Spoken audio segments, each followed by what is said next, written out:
नमस्कार, जय हिंद। राजौरी में आतंकवादियों से लोहा लेते हुए कैप्टन शुभम, कैप्टन एमवी प्रांजिल, हवलदार माजिद, पैरा ट्रूपर सचिन लोर और नाइक संजय बिष्ट को ये 5 बड़े सेना के जाबाज शहीद हो चुके हैं। हम सब इनकी बहादुरी और शहादत को सलाम करते हैं। लेकिन आखिर कब तक हमारे सेना के जाबाज अफसर और जवान यूं ही आतंकवादियों के शिकार होते रहेंगे। राजौरी में पिछले 24 घंटे से मुठभेड़ जारी थी और वो खत्म हुई 5 सेना के जाबाज जवानों की शहादत के साथ और 2 आतंकवादियों को नस्ते नाबूद किया गया है। सुरक्षा बलों ने इन दोनों आतंकवादियों को मार गिराया है।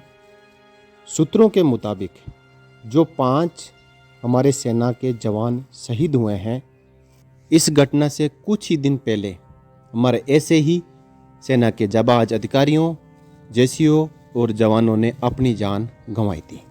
अब ये दूसरा मौका है। उसी राजौरी सेक्टर में ये बड़ी घटना हुई है। इसमें एक आतंकवादी का नाम कारी था। कारी लश्कर तोयबा का टॉप कमांडर था और पिछले 1 साल से अपने ग्रुप के साथ राजौरी पुंछ में एक्टिव था।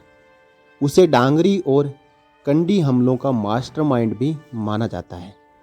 कारी को जम्मू में आतंकवाद को दोबारा फैलाने के लिए भेजा गया था।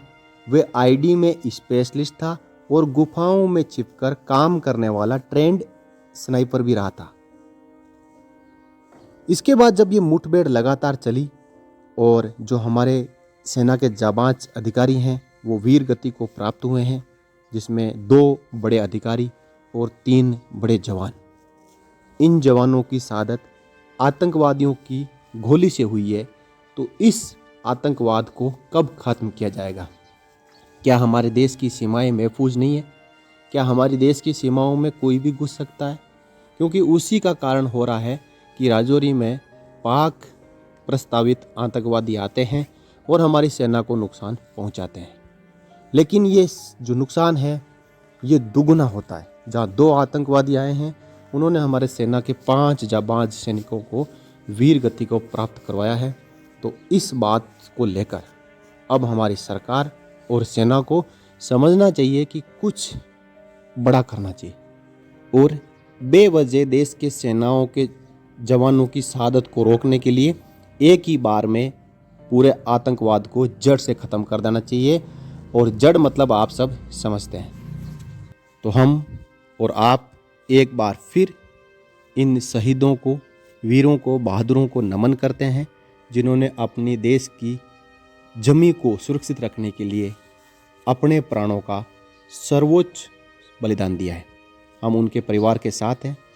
भगवान से आशा करते हैं कि हर एक उस आदमी को दुख सहन करने की शक्ति दे जो दिल में यह भावना रखता है कि मैं अपने देश के सैनिकों के साथ और सेनाओं के साथ खड़ा हूँ।